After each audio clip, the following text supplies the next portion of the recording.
नमस्कार, मैं हूं आपके साथ पूर्णिमा मिश्रा। हमारे खास प्रोग्राम क्या कहते हैं नरेंद्र मोदी में आज आपको सुनवाएंगे पीएम मोदी का वो ऐतिहासिक भाषण जो उन्होंने 27 अप्रैल 2024 को महाराष्ट्र के कोल्हापुर में दिया। अपने भाषण में प्रधानमंत्री ने कहा कि महाराष्ट्र की धरती सामाजिक न्याय का प्रतीक है, लेकिन कांग्रेस और इंडी अघाड़ी ने सामाजिक न्याय की हत्या करने की भी ठान ली है और हमेशा बाबा साहेब का अपमान करने वाली कांग्रेस अब दलितों पिछड़ों के आरक्षण पर डाका डालने की तैयारी में है और महाराष्ट्र समेत पूरे देश में आरक्षण का अपना कर्नाटक मॉडल लागू करना चाहती है। साथियों, चुनाव के पहले ही मैंने कहा था, ये चुनाव विकसित भारत के संकल्प का चुनाव है।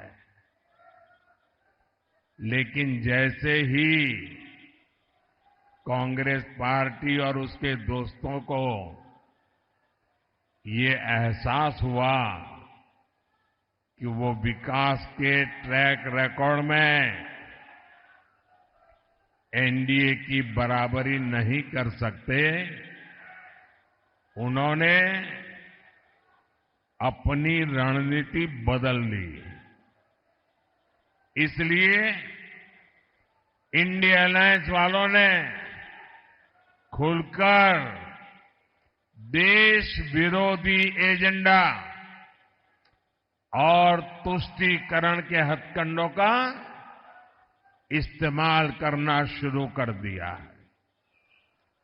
अब कांग्रेस का एजेंडा है कि वो सरकार में आने के बाद कश्मीर में आर्टिकल 370 वापस ले आएंगे। क्या आप ऐसा करने देंगे?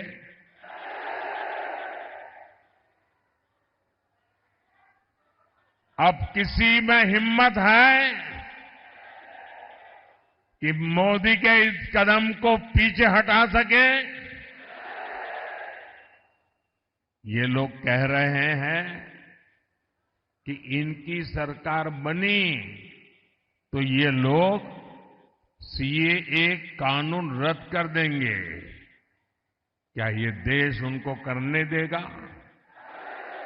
और अगर करने जाएंगे तो उनकी हालत क्या होगी, उनको पता है क्या? अब आप मुझे बताइए, जिन लोगों के 3 अंकों में लोकसभा सीट जीतने के लाले पड़े हो, क्या ये इंडिया अलायंस वाले सरकार के दरवाजे तक भी पहुंच सकते हैं क्या? और उनका तो हाल ये है जी, वो ऐसी फॉर्मूला बना रहे, 1 साल 1 पीएम, ये फॉर्मूला निकालने में लगे हैं। अगर 5 साल मौका मिले तो 5 प्रधानमंत्री। अब इनको इसकी आदत हो गई। कर्नाटका में भी अभी सरकार बनी, उनकी पार्टी, उनका विजय। फॉर्मूला क्या? 2.5 साल 1 मुख्यमंत्री, 2.5 साल के बाद जो डेप्यूटी सीएम है वो मुख्यमंत्री। ये खेल खेल रहे। इन्होंने छत्तीसगढ़ में फॉर्मूला बनाई थी, 2.5 साल 1 मुख्यमंत्री, दूसरे 2.5 साल दूसरा मुख्यमंत्री। उन्होंने राजस्थान में फॉर्मूला बनाई थी, 2.5 साल 1 मुख्यमंत्री, दूसरे 2.5 साल। और हुआ क्या? ये फॉर्मूला निकालने वाले लोग 5 साल में 5 प्रधानमंत्री देश पर थोपने के सपने देखने वालों को ये देश कभी भी सहन करने वाला नहीं है। और इसलिए ये लोग देश पर गुस्सा उतार रहे हैं। कर्नाटका और तमिलनाडु में कांग्रेस और इंडिया अलायंस के लोग क्या भाषण कर रहे हैं?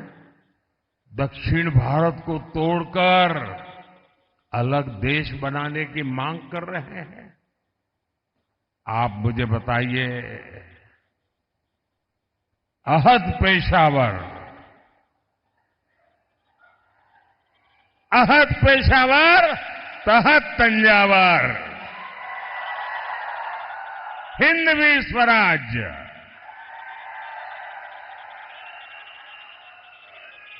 ये घोषणा जिस धरती पर हुई, छत्रपति शिवाजी महाराज की धरती, क्या कभी भी कांग्रेस के ऐसे एजेंडे को स्वीकार करेगी क्या? इन्हें जवाब मिलना चाहिए। मिलेगा कि नहीं मिलेगा? तगड़ा जवाब मिलेगा। साथियों, अयोध्या में राम मंदिर का 500 साल पुराना सपना पूरा हुआ।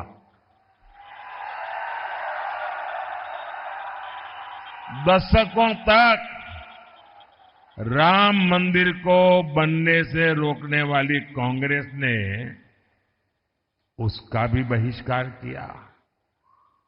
और ये कांग्रेस कितनी अधपतन में गई है। ये राम मंदिर के जो ट्रस्टी है ना, ये अच्छे लोग हैं, तो कांग्रेस के सारे पाप माफ कर दिए और घर जाकर के निमंत्रण दिया कि नहीं भाई चलो, जो हो गया आओ। उन्होंने उस निमंत्रण को ठुकरा दिया। क्या कोई कभी प्रभु राम के दरबार में जाने का निमंत्रण ठुकरा सकता है क्या? ऐसे लोगों पे भरोसा कर सकते हैं क्या? अरे कांग्रेस वाले, जरा आईने में चेहरा देखो। वो अयोध्या के अंसारी, अयोध्या का वो अंसारी परिवार जो जिंदगी भर राम मंदिर के विरुद्ध अदालत में केस लड़ता रहा। उसके पिताजी भी लड़ते रहे, वो भी गुजर गए, वो भी लड़ता रहा। लेकिन जब न्यायालय ने कहा कि भाई ये राम मंदिर है, तो वो अंसारी खुद प्रभु राम के प्राण प्रतिष्ठा के कार्यक्रम में आकर के वहां मौजूद रहे। जिंदगी भर लड़ाई लड़ी, लेकिन फिर राम के शरण आए और ये राम का निमंत्रण ठुकरा दिया। जो राम को ठुकराएगा उसको आप क्या करोगे? आप क्या करोगे? आप क्या करोगे? जो डीएमके पार्टी, वो उनकी खासम खास वो कह रही है, सनातन को गालियां देने पर अब उतारू है। कहती है ये सनातन तो डेंगू है, मलेरिया है।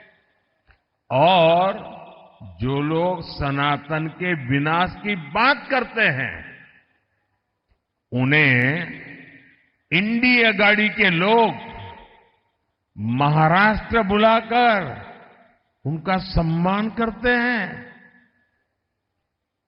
ये दृश्य देख करके मुझे तो सोचता हूं बाला साहब के पर कितनी बीती होगी, बाला साहब ठाकरे के मन पर कितनी चोट पहुंची होगी। ऐसे लोग हैं ये। इतना ही नहीं, इंडी अगाड़ी वोट बैंक की राजनीति में इतना गिर गया है कि शिवाजी महाराज की धरती पर ये औरंगजेब को मानने वालों से जाकर के मिल गए हैं। नकली शिवसेना इन सब एजेंडों में इन लोगों के साथ कंधे से कंधा मिलाकर चल रही है। आज बाला साहब ठाकरे होते तो इनकी ये हरकतें बहुत दुखी करती, और आज भी उनकी आत्मा जहां भी होगी सबसे ज्यादा दुखी उनके इन कारनामों से होती होगी। साथियों, तुष्टीकरण और वोट बैंक की राजनीति करने वालों की नजर अब लोगों की कमाई और दलित पिछड़ों के आरक्षण पर पहुंच गई है। कांग्रेस के शहजादे उन्होंने घोषणा की है कि वो आपकी संपत्ति की, महिलाओं के गहने और सोने चांदी की जांच करवाएंगे। आपकी कमाई को कांग्रेस उन लोगों में बांटेगी जिनका ये देश पर पहला हक है, ऐसा बताते हैं। तुष्टीकरण के लिए कांग्रेस किसी भी हद तक गिर सकती है। साथियों, कांग्रेस ने एक और ऐसी घोषणा की है जो महाराष्ट्र के हर मतदाता को जानना जरूरी है। कांग्रेस ने ऐलान किया है कि आप जीवन भर जो कमाएंगे, अपने बच्चों के लिए जो कुछ भी जोड़ते रहेंगे, वो पूरा का पूरा आपके संतानों को नहीं मिलेगा।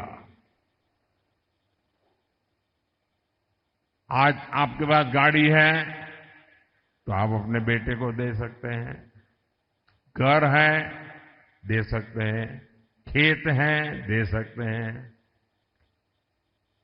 ये कांग्रेस के शाहजादे फॉर्मूला लाए हैं। आपके न रहने के बाद आपकी पैतृक कमाई में से आधा हिस्सा कांग्रेस इनहेरिटेंस टैक्स लगाकर वसूल करना चाहती है।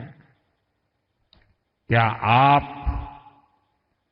अपनी मेहनत करके जो कमाई की है, पाई पाई बचाई है बच्चों के लिए, क्या उससे आप लूटने देंगे क्या? ये कांग्रेस की सरकार जो सपने देखती है उसको पूरा होने देंगे क्या? साथियों, महाराष्ट्र बाबा साहब आंबेडकर, छत्रपति साहू जी महाराज, ज्योतिबा फुले की धरती है। महाराष्ट्र की यह धरती सामाजिक न्याय का प्रतीक है, लेकिन कांग्रेस और इंडी अघाड़ी ने सामाजिक न्याय की हत्या करने की भी ठान ली है। हमेशा बाबा साहब का अपमान करने वाली कांग्रेस अब दलितों, पिछड़ों के आरक्षण पर डाका डालने की तैयारी में है। कांग्रेस महाराष्ट्र समेत पूरे देश में आरक्षण का अपना कर्नाटका मॉडल लागू करना चाहती है। और ये कर्नाटका मॉडल क्या है? इस देश के दलितों ने, आदिवासियों ने, पिछड़ों ने, एससी, एसटी, ओबीसी सबने समझने जैसा है जी। बड़ा भयंकर है मॉडल। कर्नाटका में कांग्रेस सरकार ने ओबीसी कोटे में जो 27% आरक्षण है वो मुसलमानों को देने के लिए उन्होंने क्या किया? रातों रात एक कागज पे थप्पा मार करके सभी मुसलमानों को ओबीसी बना दिया, रातों रात। और इसके कारण वो ओबीसी का जो कोटा था उसके हकदार बन गए, और जो ओबीसी को मिलता था वो पूरा का पूरा उन्होंने लूट लिया। भाइयों, अब ये फॉर्मूला ये पूरे देश में लागू करना चाहते हैं। आप करने देंगे क्या? करने देंगे क्या?